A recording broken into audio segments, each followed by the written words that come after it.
Thank you so much for having me. Yesterday I was at a chemistry conference of all things, so it's very nice to be here today. I feel like I've returned home to my tribe.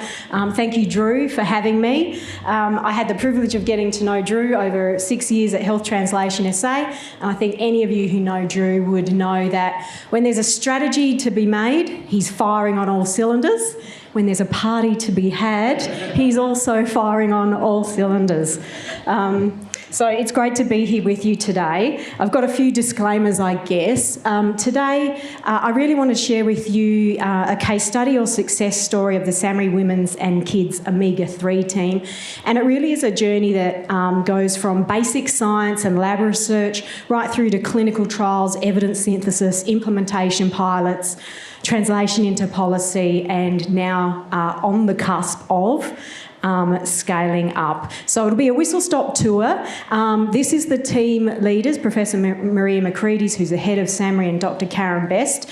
This is not my project. I have recently joined the team from Health Translation SA to lead the next stage, which is how do they embed this in practice sustainably in South Australia, and how do they scale up nationally and internationally. So if you ask me the basic research questions, I may not answer you. I guess just to orient us today, the problem that they're looking to address is that of preterm birth or early preterm birth. And this is really a significant problem. I think any family who's been through a preterm birth understands the emotional and financial toll that it takes, not just on that time of being born too early, but actually for a long time, and for some people for life. The risk of early preterm birth has not really shifted over the last 30 years, and there's really little understanding as to what causes preterm birth, and there's very few treatments out there. So in Australia, we have 26,000 per year babies that are born before 37 weeks, and those that are born before 34 weeks are called early preterm birth. And this is relevant because these are the babies that really struggle. So there's a greater chance of death. There's also a much greater chance of significant acute health problems and long-term and lifelong health and disability. And I guess relevant to you guys today is that the risk in rural areas as well as in Aboriginal and Torres Strait Islander communities is almost double. So that's really a figure that we would like to see changed. So the test and treat story really began right back in the 1980s. So for those of you who said, it takes 17 years for research to be translated into practice, this is actually a lifelong journey for the leads of this team. And it turned out that there was a guy in Faroe Islands, a Danish researcher, who actually made an observation that the women in his clinic or in the Faroe Islands were actually going overterm in their pregnancies, whereas those on the mainland were having significant numbers of preterm births. And so he postulated that actually perhaps it's the fish that the women on the islands are eating. And that's where this work really began. And I really just wanted to highlight that it has been a journey here. So off the back of his postulation or his hypothesis, they started and did a systematic review into the evidence, and lo and behold, there was no evidence to support his claim. But not to be deterred, this just sparked a flurry of research right across the globe, and there have been many clinical trials since then that have really looked at the effect of omega-3, which is a fatty acid. That's as scientific as I'm going to get. It's a fatty acid that's found in fish oil and marine foods, as well as some other sources. And they found that omega-3 can reduce preterm birth. I'm not going through this in detail. So the SAHMRI team went on to do a clinical trial, and they were able to show that this is indeed the case. There was then a second Cochrane review that was done looking at all of the evidence to date, and so now it's proven that omega-3 supplementation in pregnancy can reduce your risk of preterm birth. And from here, the SAHMRI Women's and Kids team actually went and conducted the largest clinical trial internationally, and it was 5,000 women across Australia, and they really were able to hone this evidence down. So not only were they able to show that it reduces preterm birth, but actually they were able to identify which group of women was this more effective for. And they were able to show that for women who were low, so below a certain level, you could reduce preterm birth by up to 77%, and that is a huge finding in healthcare. But conversely, they found that if you were already sufficient and you supplemented with these high levels, you could increase your risk of preterm birth.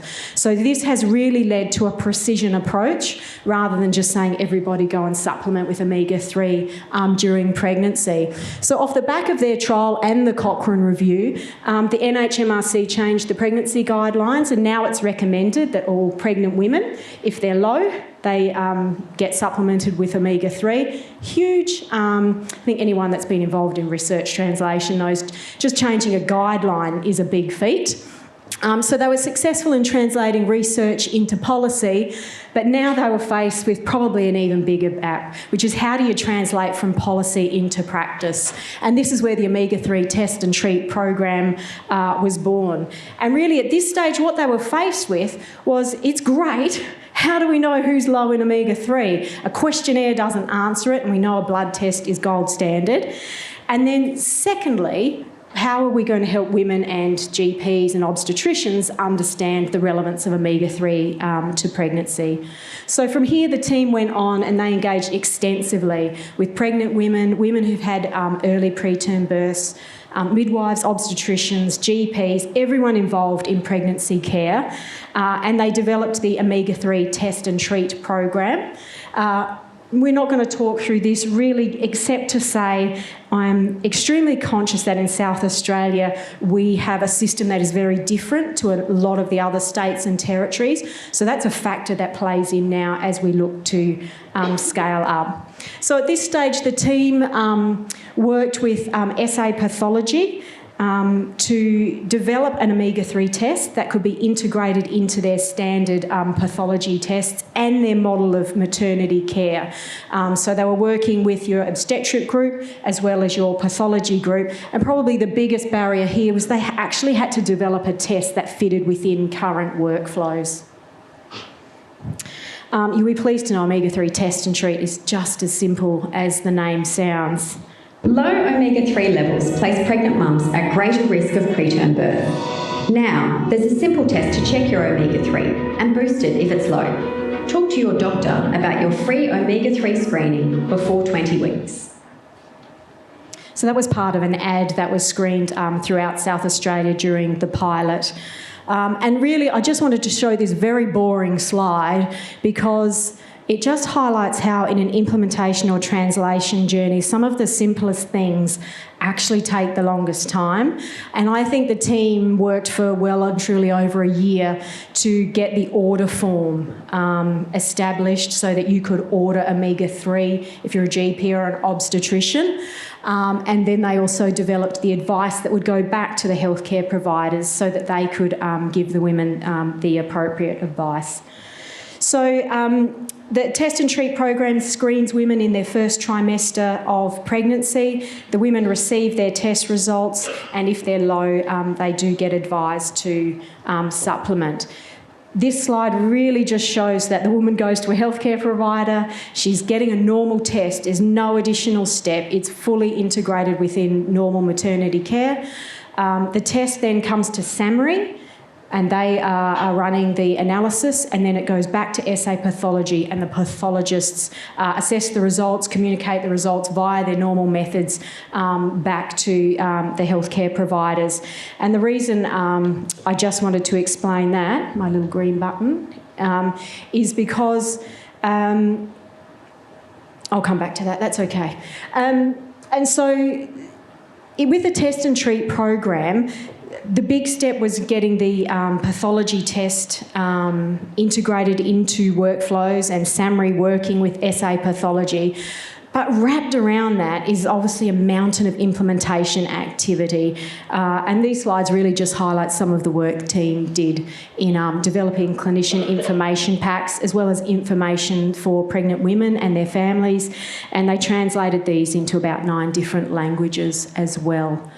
And they launched a social media campaign, also in magazines, TV, radio, podcasts, you name it. They really threw the kitchen sink at this. We're not watching that again. And to date, this just shows you to date. So they piloted this starting in April 2021. They've just finished recruitment now, and I think we wait about 18 months for the data to come in of pregnancy outcomes. But really what you can see here is a phenomenal uptake in testing rates in a pilot. Where we're at now is that 30,000 women have been tested already. We're currently testing about 50% of pregnant women in South Australia within a research pilot.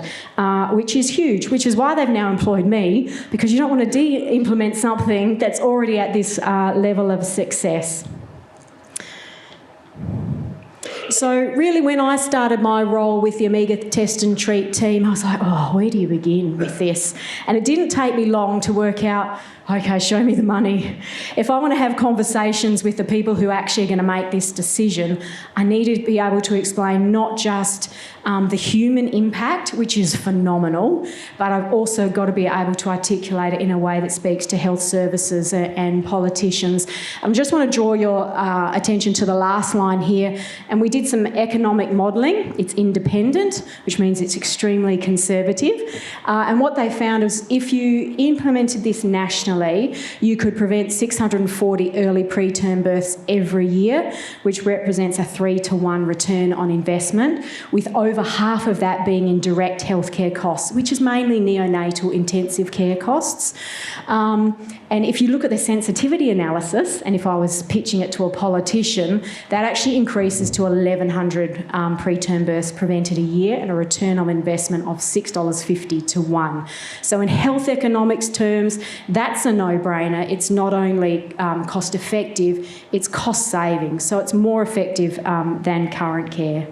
So for this reason, our vision is clear. We want to give every baby the best start to life by making omega-3 test and treat a standard part of maternity care. And our mission is actually to drive the national adoption of this program now. So as I consider how we're going to scale this up, I'm kind of working across 4 different pillars at the moment. The first is to consolidate and position the South Australian model for scaling up.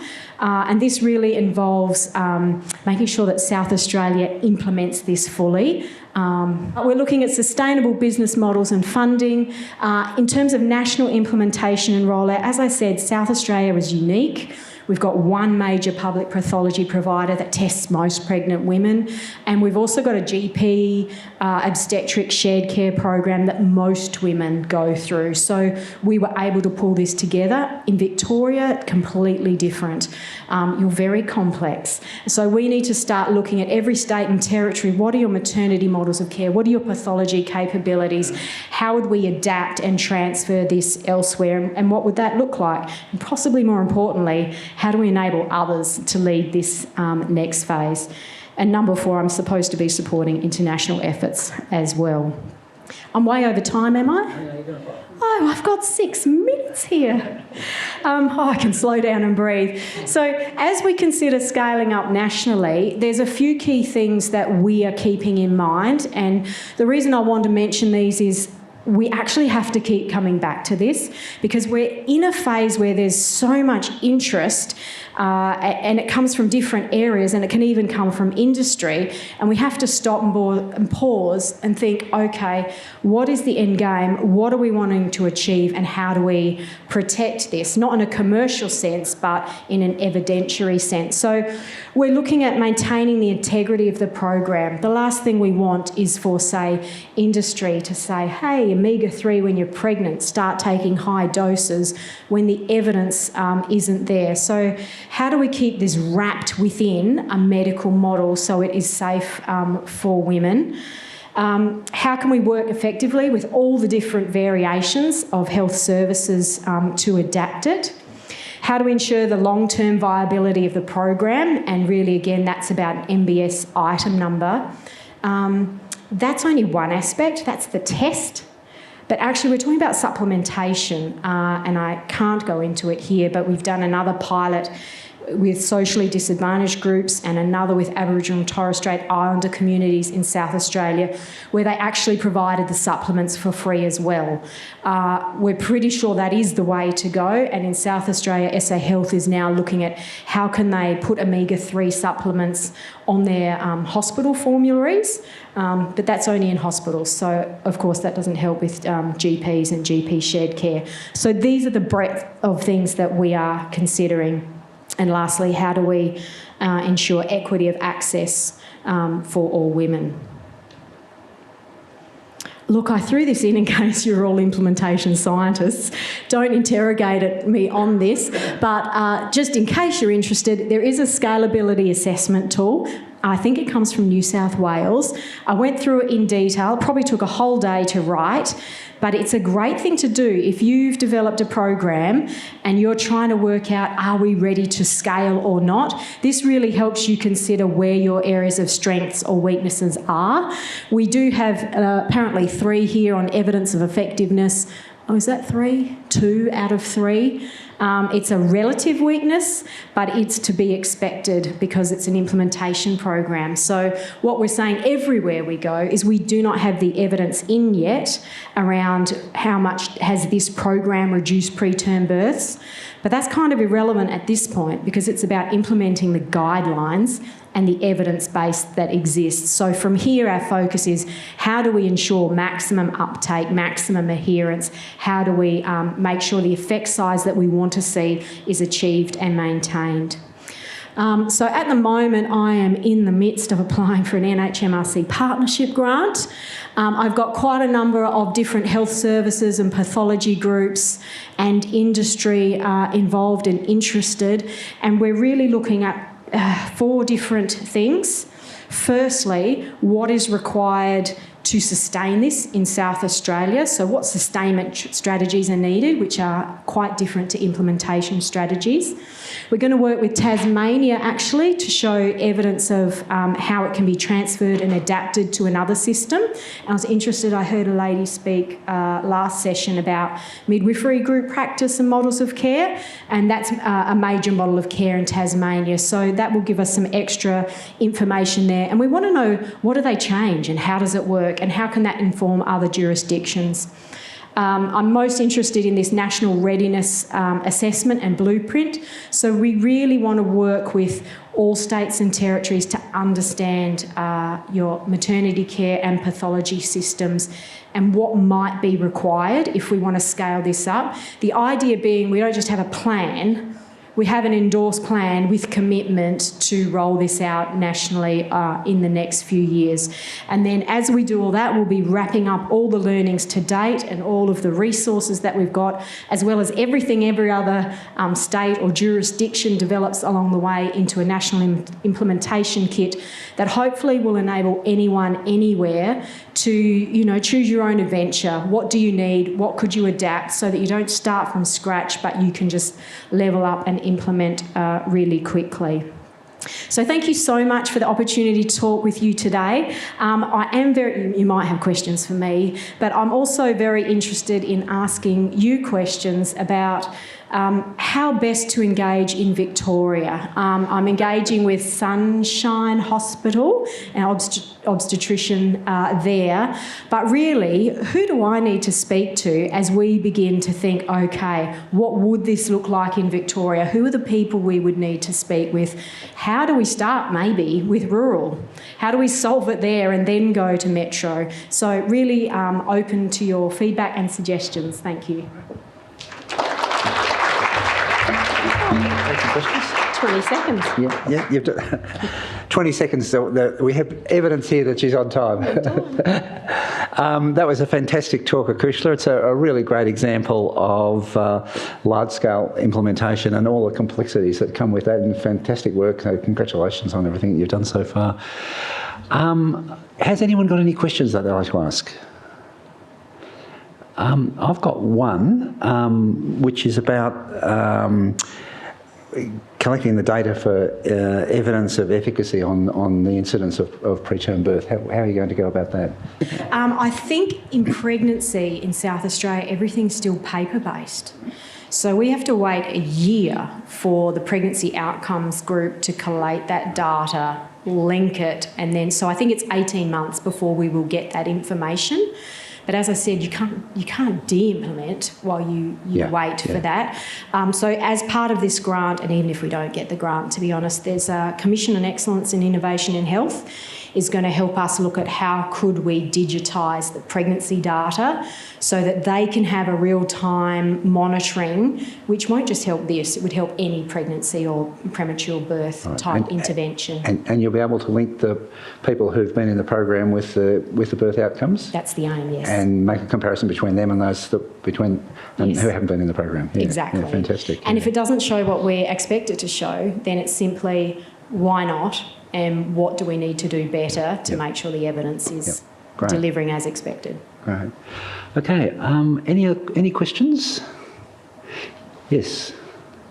Perhaps you could just identify yourself before you ask the question. Michelle Pittman, librarian at Grampians Health. Hi, that's a brilliant project. I'm just wondering, did you actually learn anything from an overseas model in this when you were starting? Was there a strategy that was happening in another place, or is this a world first for Australia? It's world first. So we're in conversations with a number of other countries, and they're all just saying eyes are on us.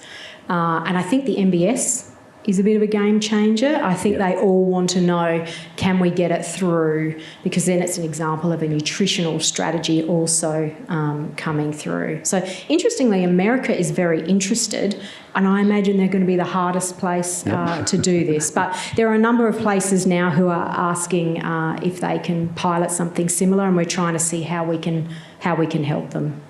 Great. So again, emerging researchers, don't be daunted. It started with a guy who saw that people were eating more fish. It's all in the 80s. All right, thank you very much, Ecushla. Please put your hands together again for a fantastic talk.